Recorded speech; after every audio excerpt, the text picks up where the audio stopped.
এবং এনার বিপদ হচ্ছে শ্যাম রাখি না কুল রাখি। এই যে ওসি যিনি অ্যারেস্ট হয়েছেন মণ্ডলবাবু, তার কারণ হচ্ছে সত্যি কথা বললে পরে তৃণমূলের নেতারা ছাড়বে না।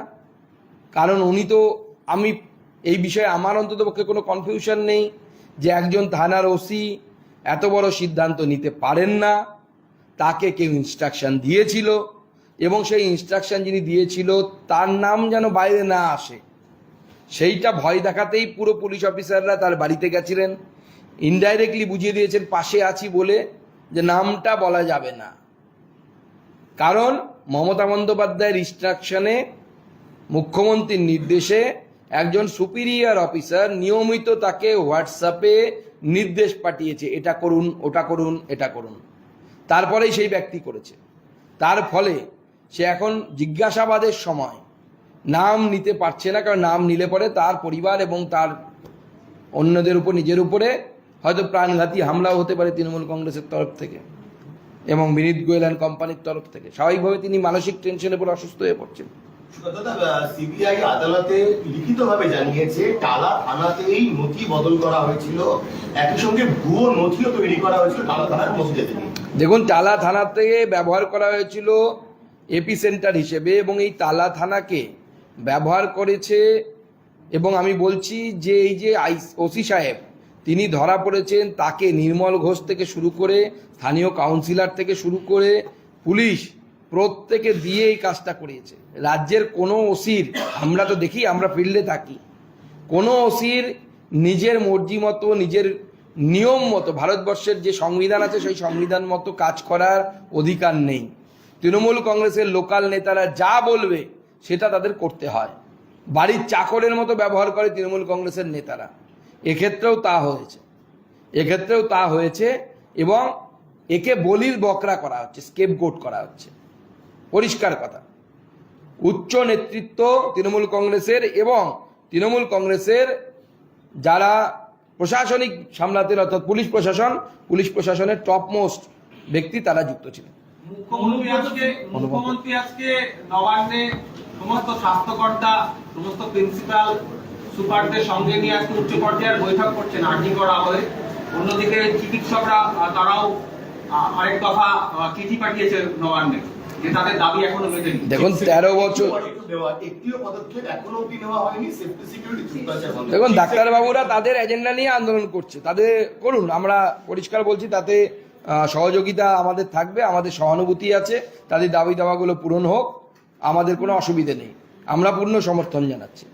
কিন্তু তার সাথে সাথে যে দুর্নীতি, এই দুর্নীতি 13 বছর পর মাননীয় মুখ্যমন্ত্রী তার সম্বিত ফিরল, বিভিন্ন মেডিকেল কলেজের মাথাদেরকে নিয়ে উনি এখন বসছেন, এতদিন পর মাথা ঘামাচ্ছেন। এতদিন করছিলেন কি? চুপচাপ দেখছিলেন? শুধু তো তাই নয়, একের পর এক আন্দোলন হচ্ছে বলে মাননীয় মুখ্যমন্ত্রী তো তার পুলিশকে দিয়ে, নতুন ডিজিকে দিয়ে ধর্মতলাতে কেসি দাস সংলগ্ন এলাকায় সমস্ত জমায়েত নিষিদ্ধ করে দিয়েছে। আন্দোলন করা যাবে না। আরে আমরা কি চীনে বাস করছি না উত্তর কোরিয়ায় বাস করছি সেটা তো বুঝতে পারছি না। পশ্চিমবঙ্গ কি উত্তর কোরিয়ার থেকেও খারাপ হয়ে গেল নাকি? আমাদের গণতান্ত্রিক অধিকার নেই, বিজেপির আন্দোলন নেই, কিন্তু অন্য কেউ যদি আন্দোলন করতে চায় সেই আন্দোলনকে বাধা দেওয়ার অধিকার সরকারকে কে দিয়েছে? যেখানে সুপ্রিম কোর্টের অলরেডি স্ট্যান্ডিং অর্ডার আছে যে শান্তিপূর্ণ গণতান্ত্রিক আন্দোলনে বাধা দেওয়ার অধিকার কারো নেই। একদম আন্দোলনকে আটকানোর জন্যই এই ধরনের কাজ তৃণমূল সরকারের তরফ থেকে করা হয়েছে। স্টেডিয়ামে জুনিয়র ডাক্তারদের কনভেনশন ছিল 27 তারিখ, কিন্তু শেষ মুহূর্তে তাদের সেই ধর্মধারণের পারমিশন বাতিল করে না। সে জুনিয়র ডাক্তার হোক বা অন্য কোনো রাজনৈতিক দল হোক, কাউকেই তো কোনো ধরনের কর্মকাণ্ড, সরকার বিরোধী কোনো ধরনের আন্দোলন, সরকার বিরোধী কোনো ধরনের সেমিনার বা কোনো কিছুই করতে দেওয়া হচ্ছে না। ধমকানো চমকানো সমস্ত কিছু চলছে। থ্রেট কালচার তো পশ্চিমবঙ্গের ডিএনএতে ঢুকে গেছে তৃণমূল কংগ্রেসের দ্বারা। থ্রেট কালচারই চলছে গোটা রাজ্য জুড়ে। হসপিটালে থ্রেট কালচার, পুলিশে থ্রেট কালচার, পুলিশকে থ্রেট দিচ্ছে। যারা এই পুলিশ ওয়েলফেয়ারের নেতা, সর্বময় কর্তা, তারা হচ্ছে এক একজন হুনু বড় বড়, তারা সমস্ত কিছু অন্য পুলিশদেরকে থ্রেট দিচ্ছে, ট্রান্সফার করাচ্ছে।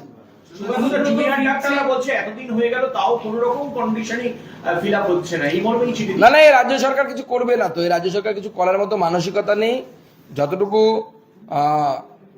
যতটুকু না করলে নয় সেইটুকু করেছে। খাচ্ছি ভিজিবল আপনারা দেখতে পাবেন যে দুর্নীতি কাকে বলে।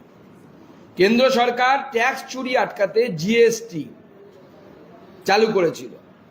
জিএসটি চালু করার পর কিছুদিন যাওয়ার পরে এই জিএসটি কিভাবে চুরি করতে হবে তারও একটি স্পেশালাইজড যে স্ট্রাকচার, সেই স্ট্রাকচার মমতা বন্দ্যোপাধ্যায় এবং তার দলবল তৈরি করেছে।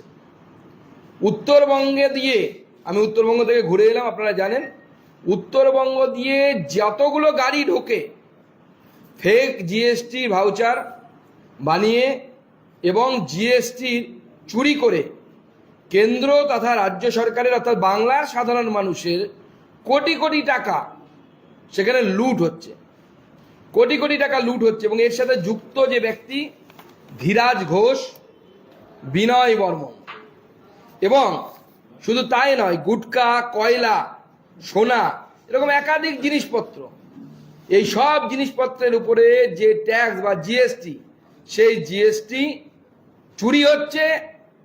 সেই জিএসটি তৃণমূল কংগ্রেসের নেতাদের পকেটে ঢুকে যাচ্ছে এবং তা কতখানি পকেটে ঢুকতে পারে তার উদাহরণ আপনারা সম্পত্তির পরিমাণ দেখে বুঝতে পারবেন। এটা হচ্ছে সেই ধীরাজ ঘোষ এবং বিনয় বর্মন যে বলছিলাম, সেই ধীরাজ ঘোষের আমাদের দ্বারা প্রাপ্ত জমির রেজিস্ট্রি দলিল। একটা দলিল আপনাদের সামনে দেখাচ্ছি, এই একটা দলিল শ্রী ধীরাজ ঘোষ সন অফ দেবব্রত নাথ ঘোষ, এই যত দলিল দেখতে পাচ্ছেন সবগুলো একজনেরই নামের, আপনারা প্রত্যেকটি আলাদা আলাদা করে দেখতে পারেন। আমি একটা সূচি তৈরি করেছি, এই যে ধীরাজ ঘোষ, এই যে পশ্চিমবঙ্গ সরকারের বাংলার ভূমি, পশ্চিমবঙ্গ সরকারের যে ওয়েবসাইট, তাতে জমির শ্রেণী, জমির পরিমাণ, জমির অংশ এবং তার মালিককে, সেই সমস্ত কিছু আপনারা দেখতে পাবেন। অনেক ক্ষেত্রে দেখা যাচ্ছে যে আদিবাসীদের জমি, সেই জমি ওনার হাতে চলে গেছে।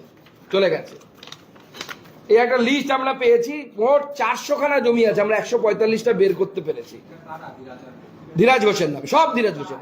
তৃণমূল কংগ্রেসের খোদ লোক, তৃণমূল কংগ্রেসের নেতাদের অত্যন্ত কাছের, এরা এই দালালির কাজটা করে।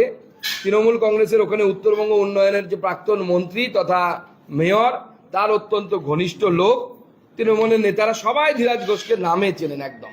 এই যে দেখুন, প্রত্যেকটি প্রপার্টির ডিটেলস আছে এখানে।